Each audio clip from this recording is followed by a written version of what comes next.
Alors Marie-France, on ne peut plus l'arrêter, elle s'est lancée dans une grande discussion avec Françoise, mais il faut absolument qu'on déguste ce gâteau yaourt. C'est une battle. Et je suis ravie de cette émission parce que je trouve qu'avec toutes les générations, on essaye de faire la promotion du bien manger et de revenir à ce qu'on faisait à l'époque, c'est-à-dire cuisiner et ne pas acheter des produits ultra transformés. La jeune génération, c'est moi qui l'a repris. Voilà. Oui, évidemment. Évidemment. Donc ici, je vous ai acheté un gâteau au yaourt industriel. Qu'est-ce qu'on a dans ce genre de gâteau? De la farine, des œufs, c'est classique. Du dextrose. Dextrose, c'est un sucre industriel que l'on rajoute pour que ça soit moins cher dans nos produits.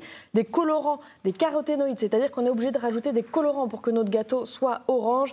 Des correcteurs d'acidité, bref, vous l'avez compris. Et comme toujours, on a plein d'additifs dans ce genre de produits.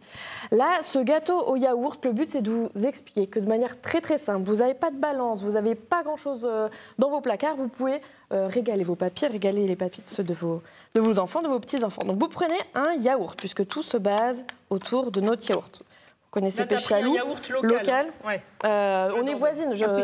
À un village près, on est voisines. Donc effectivement, laiterie locale. Vous prenez un yaourt et après, j'ai nettoyé un pot d'ailleurs pour que ça soit un peu plus joli pour vous. Vous allez vous servir de ce pot pour peser tous vos ingrédients. La farine, vous allez prendre 3 pots de idéalement de la farine locale. Parce qu'il y a des moulins en Dordogne. Voilà. Tout à fait. Moins raffinée, ici j'ai pris une T65, toujours dans le but d'avoir plus de fibres, que ça soit meilleur pour votre santé. Ensuite, vous prenez du sucre. Depuis très longtemps maintenant, et pareil, je n'utilise plus de sucre blanc qui est très raffiné pour notre santé. On essaie de prendre du sucre complet. Voilà. Donc, je vais vous donner la mission. On met deux pots. Est-ce que je peux vous donner cette mission? Voilà. 2 pots. Tenez bien le pot. Deuxième pot. Le deuxième pot. En attendant, je vais rajouter les zestes d'un citron. Le citron est bio, évidemment, puisque vous n'allez pas râper des pesticides pour la santé. Ça serait bien dommage. Pour la peau, c'est sur la peau que les pesticides sont le plus souvent. Donc, voilà, tout à fait, puisqu'on traite, on traite les citrons. Merci beaucoup.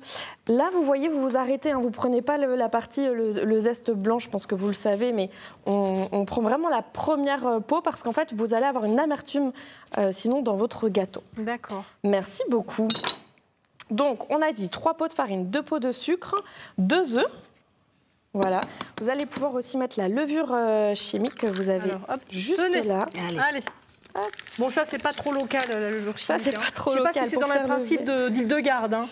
Je pense qu'elle n'avait pas... faire des petites entorses parfois. On aurait pu mettre du bicarbonate. Exactement, c'est finalement ça. Finalement, c'est peut-être mieux. Ouais. Voilà. Un peu de sel. Et alors là, je vais reprendre on va prendre celui-ci.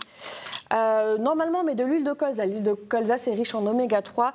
J'ai décidé de mettre de l'huile de noisette pour que ça soit encore meilleur. Alors c'est pareil, ça, Saint-Île-de-Garde, comme elle dit qu'est-ce qu'elle disait sur la noisette? Si elle n'aurait pas été enthousiaste sur les noisettes à cause des difficultés respiratoires que ça peut procurer. D'accord. Mais si on est en bonne santé, finalement... Mais quand on est en bonne santé, on mange de tout. D'accord. Et c'est pareil, la farine... Là, on aurait pu prendre de la farine d'épeautre. Tout à fait.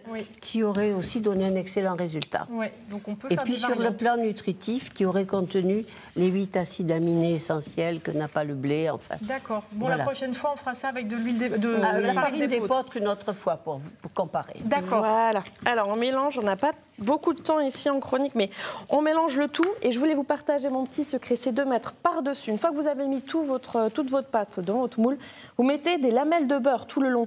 C'est ça qui va donner ce côté moelleux à vos cakes. Donc, vous voyez là, toute cette partie-là, c'est grâce à votre beurre demi-sel. Moi, je l'ai mis demi-sel. Vous pouvez en mettre du doux. Et là, vous obtenez un vrai gâteau croustillant à l'extérieur, fondant. Vous allez pouvoir faire la différence. Comme c'est quand même une battle... Allez, je vais me forcer, je vais goûter un tout petit bout. Allez, en fait, vous voyez, regardez un petit bout. Voilà, en 3 minutes, on a réussi à faire notre gâteau. Voilà. Moi aussi, je goûte rarement, mais je vais goûter ce gâteau industriel. Non, industriel, il n'est pas terrible. On est sec, voilà. On est sur le sec, on est sur le... On sent beaucoup l'arôme artificiel. Exactement, j'allais dire, il y a des arômes, on le sent tout de suite, des arômes artificiels. Celui il est délicieux. Et ici, avec les zestes de citron, vous avez l'acidité, l'huile de noisette et la texture. Et je sens que je le digère beaucoup mieux. Merci beaucoup, Constance. Merci beaucoup, Marie-France, de nous avoir parlé de cette philosophie de vie, finalement. À suivre. Merci beaucoup. À bientôt. C'est délicieux.